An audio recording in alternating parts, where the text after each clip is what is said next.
Next up on Week in Review, we find the 5 perfect tools to start your shop. Four Eyes helps us pick out a saw, And Clint goes on local TV. This is your Power Tool Week in Review.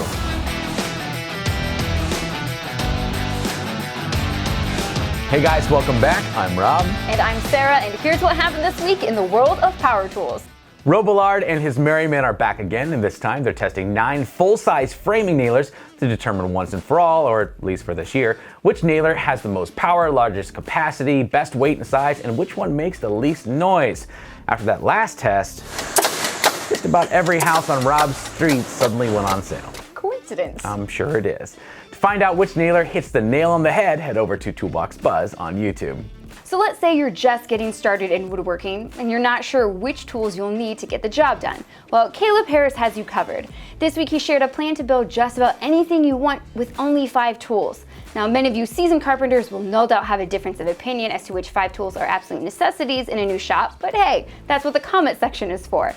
So if you're looking to start off your own shop, Caleb Harris has the answers. If you've already started, there's still plenty to learn and room in the comments to disagree. You'll find it at Caleb Harris on YouTube.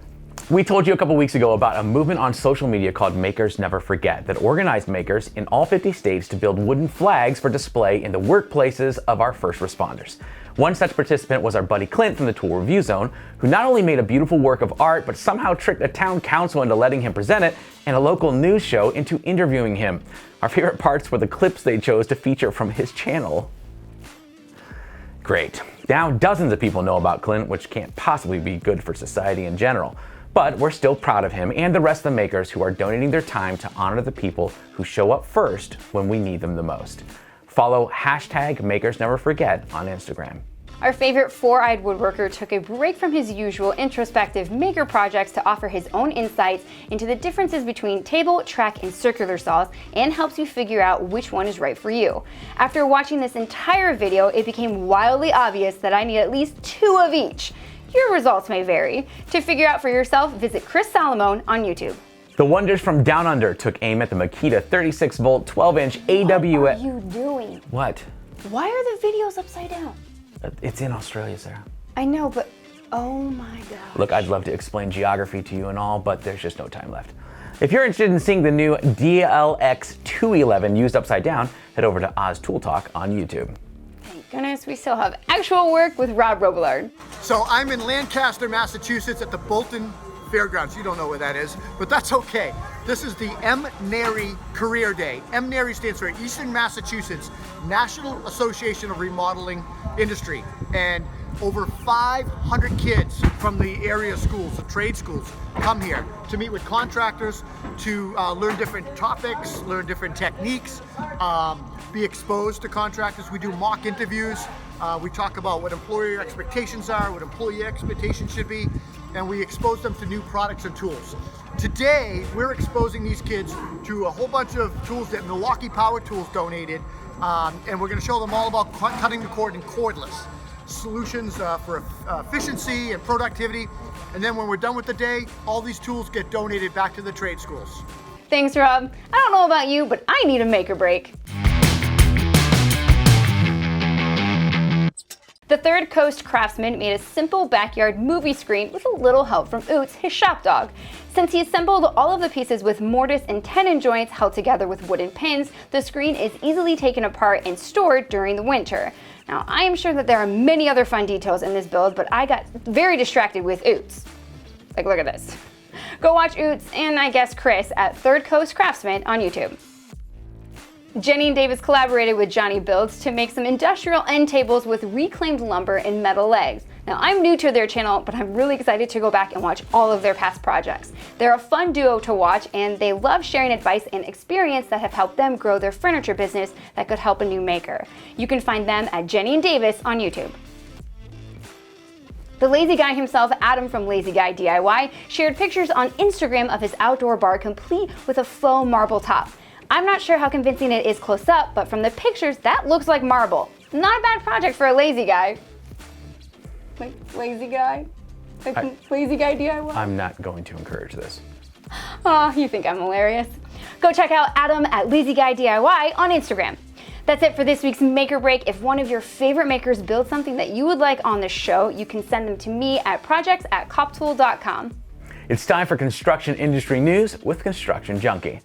If you want your construction company to be best in class, you need to be able to objectively measure yourself against your competitors. To help with this difficult task, Autodesk has announced the release of a new self-assessment tool to measure where your company stands against your competitors based on 7 different key performance indicators, also known as KPIs.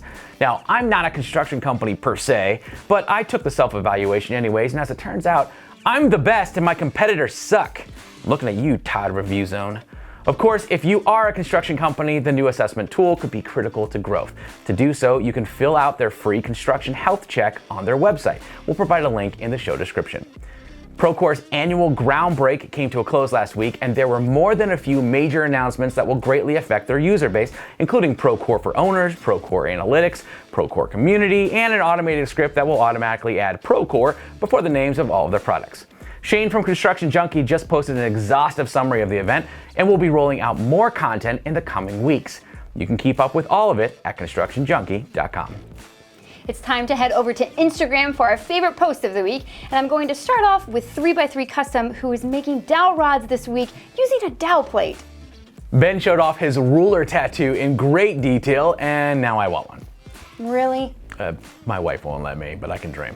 Scott from Drywall by Design showed off how quick his drywall tape routine is. Impressive, sir. Finally, Bard Komar of the Komar Project posted a few photos of his wooden bike frame, missing only his handlebars. Fortunately, he was overheard saying, look at me, hands in the air like it's good to be alive." Are you really trying to work a Flowbot song into the show? Maybe. All right, guys, that's going to do it for us this week. If you haven't seen it yet, we posted a brand new showcase yesterday. This time is from Metabo. It features their new 12-volt line of tools. Go check that out. You can leave a comment on that video and get a chance to enter to win one of their new 12-volt drills in a kit. So be sure to do that. We haven't carved our pumpkins yet. No, we haven't. So we mentioned this last week, and right after we did, Skill reached out to us. They're sending us specific tools for carving pumpkins, and they're almost here. So we're planning on carving our pumpkins this weekend. I have an idea for the comments. You guys can comment below which one of us do you think is gonna have a better pumpkin. So let us know. It's gonna be me. Obviously. Okay, hang on.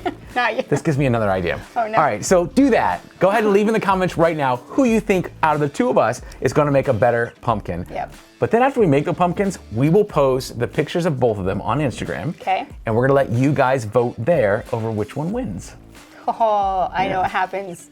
Who doesn't win? What?